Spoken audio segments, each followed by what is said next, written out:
यदाच उट्टाचनम देहे जायते कारणम बिना। यदि किसी को उच्चाटन, किसी ने कुछ कर दिया है और ऐसा लग रहा है, या किसी का देखिए, यदि किसी ने कुछ नींबू काट कूट करके और किसी के ऊपर ये उसारा उसे बोलते हैं, उठाया करा और कहीं उसको चौराहे पर रख दिया जावे, तो उसके ऊपर यदि किसी का पाँव पड़ जाए तो उसको दिक्कत हो जाती है, उसको परेशानी हो जाती है।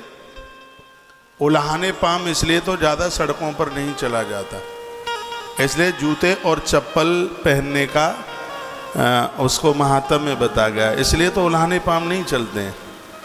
यदि ऐसी कोई दिक्कत हो गई है तो वर्णन इसमें किया गया है, कहा गया है कि दुग्ध धाराम, यदि भगवान शिव का अभिषेक जल से, दूध की धारा से किया जाए तो ये सब तकलीफ़ें नहीं रहती। केवलम दुग्ध धाराम च तथा कार्याम विशेषता, दूध पीने में बहुत फ़ायदा करता है, लेकिन इससे भगवान शिव का अभिषेक किया जाए तो हर समस्या का समाधान होता है। कल मैंने निवेदन किया है, घर में बाप बेटे में बनती नहीं है, चाचा में भतीजे में, बड़े पापा में भतीजे में, या बहू में सास में बड़े झगड़े बड़े कलह होते हैं, तो भगवान शिव का महारुद्राभिषेक करने से सबका समाधान हो जाता है। यह कल आपने सुना है। कल अष्टमी है और कल सोमवार भी है। मैंने कल निवेदन किया है बेटियों को अच्छे घर वर के लिए, बेटियां कल भगवान महादेव के ऊपर बेल फल चढ़ाए। ये कभी कभी मौका मिलता है कि अष्टमी को सोमवार को अष्टमी पड़ जाए, और योग से कल ऐसा हो गया है, तो बेल फल तो उसकी बड़ी महिमा है, वो अच्छे घर और वर को प्राप्त कराता है। शत्रुणाम नापनार्थम च, शत्रुओं के दमन के लिए भी, शत्रु को जीतने के लिए भी भगवान शिव का अभिषेक बड़ा प्रभावशाली। इसलिए रावण को जीतने के लिए मेरे भगवान प्रभु श्री राम जी ने महाअभिषेक किया समुद्र के किनारे, और ऐसी स्थापना करी तो उन रामेश्वर की कृपा से प्रभु श्री राम जी ने अपने दुश्मन को जीत लिया।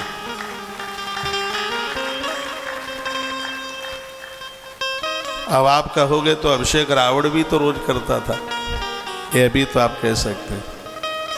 रावण का जो अभिषेक है, जो रावण की जो पूजा है, वो लोगों को कष्ट देने के लिए, लोगों को परेशान करने के लिए। हमारी साधना जब कल्याणकारी हो जाती है तो उसका फल सर्वोच्च हो जाता है, इसलिए राम जी की पूजा रावण से सर्वोच्च हो गई। आप जगत कल्याण के लिए पूजा पाठ कीजिए, ना कि किसी का कुछ बिगाड़ने के लिए, किसी को कुछ नीचा दिखाने के लिए, नहीं। जगत कल्याण के लिए आराधना साधना आप करते हैं तो उसके परिणाम बहुत अच्छे निकलते हैं। धारा गंगा जल शैव भुक्ति मुक्ति फलप्रदा, ऐसा कुछ नियम सा बना लें। शंकर जी के ऊपर रोज गंगा जल नहीं चढ़ा सकते आप, तो सोमवार को या प्रदोष वाले दिन महादेव के ऊपर आप गंगा जल चढ़ाइए, क्योंकि गंगाधर गंगा से भारी प्रसन्न होता है। तो इसका फल क्या है? इसका फल है भुक्ति। संसार की जिन वस्तुओं का अभाव है, मकान नहीं है, दुकान नहीं है अपनी, बच्चों की शादियां नहीं हो रही हैं, दिक्कतें हैं, परेशानी है, बेटी की शादी नहीं हो रही है, बहन की शादी नहीं हो रही है, तो भुक्ति शब्द लिखा है। भुक्ति यानी संसार की जो वस्तुआं हैं वो गंगा जल के द्वारा, धारा गंगा जलैषैव भुक्ति मुक्ति फल प्रदा, भुक्ति संसार के साधन मिल जाएंगे। घर में कोई बीमार है, रोगी है, या ज़्यादा उम्र हो गई है, वो कष्ट भोग रहे हैं, प्राण निकलते नहीं हैं और खड़े भी नहीं हो पा रहे हैं और परेशानी भोग रहे हैं, तो ऐसे वृद्धों के निमित्त आप गंगा जल से, प्योर गंगा जल से भगवान शिव का अभिषेक कर देते हैं। या तो वह रोगी खड़ा हो जाएगा या दुनिया छोड़ करके चला जाएगा, वो कष्ट नहीं भोगेगा। गंगा जल से भगवान महादेव का अभिषेक करने का इतना बड़ा प्रभाव है। मेरी भाषा आप समझ पा रहे हैं? तो देखिए ये बात कितनी अद्भुत बात है, और यह श्री शिव महापुराण के रुद्र संहिता के अध्याय नंबर 14 के श्लोक नंबर 82 नंबर में ये बात कही, जिसमें कहा है कि धारा गंगा जल शैवा, श्लोक नंबर 81-82, दो श्लोकों में ये बात को सजाया गया, 81 और 82। धारा गंगा जल शैव भुक्ति मुक्ति फल प्रदा। ये भुक्ति मुक्ति सब दे देगा ये महारुद्राक्ष।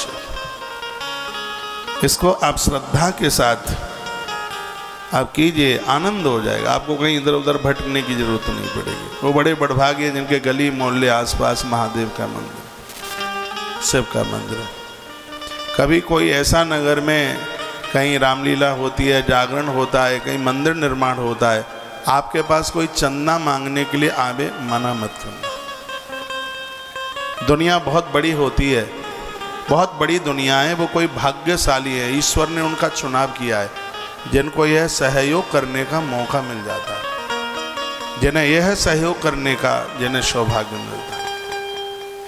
ऐसा ना होवे कि दिल्ली में कहीं रामलीला हो रही थी, एक नई नई कमेटी बनी थी, उन्हें चंदा मांगने का अभ्यास तो था नहीं, तो बस उनको ये पता लग गया कि इस गली में एक पैसे वाला आदमी रहता है, तो वो लोग 5-7 लोग और उसी के घर पहुंच गए और जाके कहा, सेठ जी हमें एक रामलीला करा रहे हैं और अब 11,000 की रसीद कटवा लो और हमें सहयोग कर।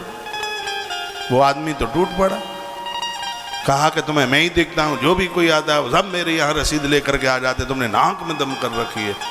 अब पहली बार तो वो लोग चंदे के लिए गए, अभ्यास तो था नहीं सुनने का, चंदा मांगने वालों को बड़ा सुनना पड़ता है।